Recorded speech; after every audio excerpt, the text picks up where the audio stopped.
Bismillahirrahmanirrahim. Assalamualaikum warahmatullahi wabarakatuh, teman-teman.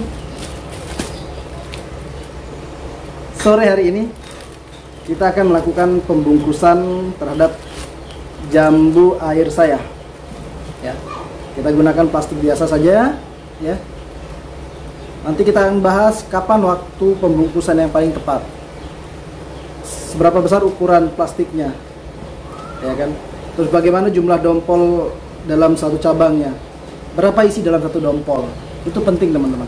Oke, sebelum kita pergi ke pohon untuk kita melakukan pembungkusan, kita bahas dulu kapan waktu terbaik untuk melakukan pembungkusan terhadap jambu air.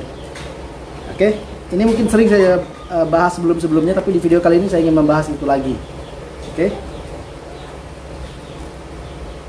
Oke, baik. Yang pertama kita bahas tentang kapan waktu terbaik. Waktu terbaik adalah bunga jambu ketika dia sudah selesai mekar. Dia kalau mekar itu kan tahu kan, bunga mekar. Nah, dia ada rambut-rambutnya yang banyak tuh, mulai rontok, putih sari kan namanya. Oke, benang-benangnya saja kita sebut ya. Ketika dia sudah rontok, sisa pentil-pentil buahnya saja, ya. Nah, itu sudah saatnya untuk dibungkus, ya. Batasnya kapan? Tergantung kondisi. Lebih cepat lebih baik, ya. Kita khawatirnya kalau semakin lama kita melakukan pembungkusan sejak bunga-bunga benangnya ini rontok, takutnya dia duluan disengat oleh lalat buah. Maka lakukan pembungkusan sesegera mungkin setelah benang sarinya ini pada rontok. Itu. Lalu untuk jumlah buah dalam satu dompol, kalau saran dari saya adalah satu dompol itu maksimal 5 buah, teman-teman. Maksimal 5 buah. Rata-rata terbaik adalah 3 buah dalam satu dompol. Oke? Jadi harus dilakukan penjarangan buah dalam satu dompol sebelum kita melakukan pembungkusan. Oke? Penjarangan kedua yang dilakukan adalah jumlah dompol dalam satu ranting. Misalnya ini satu ranting nih. Oke, dalam satu ranting ini terdapat 10 dompol. Oke? Maka tergantung kekuatan ranting itu sendiri. Katakanlah kalau kekuatannya hanya 3 dompol, 1 kilo ya, 1 kilogram, 3 dompol itu rata-rata 1 kilogram teman-teman, dengan isi 1 dompol 3 ya, katakanlah begitu. Maka dari 10 dompol ini harus kita buang 7 dompolnya, kita sisakan 3 dompol terbaik untuk kita bungkus. Jadi jangan dibungkus semuanya, jangan dibungkus 10 dompolnya, nanti patah pohon kita. Oke, itu teman-teman ya. Jadi lebih baik kita jangan memaksakan pohon gitu. Lebih baik buahnya kurang dibandingkan lebih tapi nanti malah pohon patah. Oke, dilakukan penjarangan jumlah dompolan.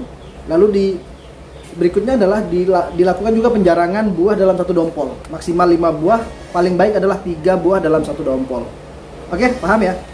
Lalu berikutnya, bungkusnya pakai apa yang paling baik? Pakai plastik biasa begini kah? Atau pakai cover fruit? Ada cover fruit yang biasanya mahal itu, yang bentuknya kayak kelambu begini, bening begini nih. Ada kan? Nah, ini baik tetapi mahal. Maka saya biasanya menggunakan plastik seperti ini. Oke? Ukurannya seberapa? Nih. Kalau jumlah dompolnya 5, maksimal 5 buah dalam satu dompol. Terus isinya juga mungkin sampai 3 buah. Maka ukuran ini cukup, teman-teman. Nih, cukup. Ya, atau lebih besar sedikit boleh. Nih, kalau masih belum dibongkar, nih sejengkal lebarnya ya. Ini kurang dari sejengkal, kurang dikit. Nah, boleh yang sejengkal, boleh yang segini. Oke, itu ya teman-teman ya, untuk sisi jumlah ukuran pembungkusnya. Lalu sebelum kita melakukan pembungkusan, teman-teman, ada 2 cara. Yang pertama, ya udah kita bungkus saja, nggak usah dilakukan bolong-bolong, nggak perlu. Langsung pakai bungkus. Tapi repotnya nanti belakangan. Repotnya apa? Kalau kena musim hujan, gitu ya, maka biasanya akan banyak yang mengandung air karena dia tidak kita bolongi di bawahnya. Maka nanti ketika musim hujan kita harus survei mana yang mengandung air, baru kita bolongi itu. Bawa alat pembolong misalnya, kita bolongi atau pakai gunting, pakai pisau kita bolongi biar airnya keluar. Nah, tapi kalau mau repotnya di awal, maka ini kita buka semua ini, kita anggap aja semua. Nah, lalu kita bisa bolongi di awal sebelum kita melakukan pembungkusan. Bisa pakai paku Bisa biasanya orang juga pakai gunting, dipotong, digunting sedikit di bawahnya ini 2 biasanya atau 3 gitu. Tapi yang paling bagus dibolong itu pakai paku. Yang paling baik adalah kita membolongi plastik itu pakai paku kecil-kecil. Banyak boleh. Ya. 6 misalnya. 1 2 3 4 5 6. Nanti dia tembus jadi lebih banyak, jadi 12 bahkan lebih. Gitu ya. Gitu. Pakai paku. Yang penting dia lalat buah tidak bisa masuk. Kalau kita pakai gunting takutnya kebesaran guntingnya. Jadi lalat buah bisa masuk dari bekas guntingan. Jadi bagusnya pakai paku. Gitu teman-teman ya. Nah, mungkin itu dulu untuk teoritisnya. Oke. Semoga teman-teman bisa pahami. Kalau kita mau panen jambu wajib dibungkus. Kalau tidak dibungkus 90% zong pasti. Pasti dia busuk karena disengat oleh lalat buah. Oke, selanjutnya kita akan melakukan pembungkusan. Pola yang saya pakai ini tidak saya bolongi dulu. Saya langsung bungkus saja. Karena juga pohon tidak banyak di depan rumah, di belakang rumah sedikit. Kalau 100 pohon ya repot juga gitu ya. Tapi kalau masih di bawah itu masih bisa lah. Untuk main-main ke hobi. Ada hasilnya ya dipetik, dimakan, sisanya lagi ada dijual. Oke, kita go bungkus. Ini belum saya bungkus teman-teman, tetapi aduh, ini sudah saya lakukan penjarangan ya. Sebelum hari ini saya sudah melakukan penjarangan. Yang pertama penjarangan jumlah dompolan sudah saya jarangi. Waktu itu katakanlah di sini ada 20 dompol teman-teman.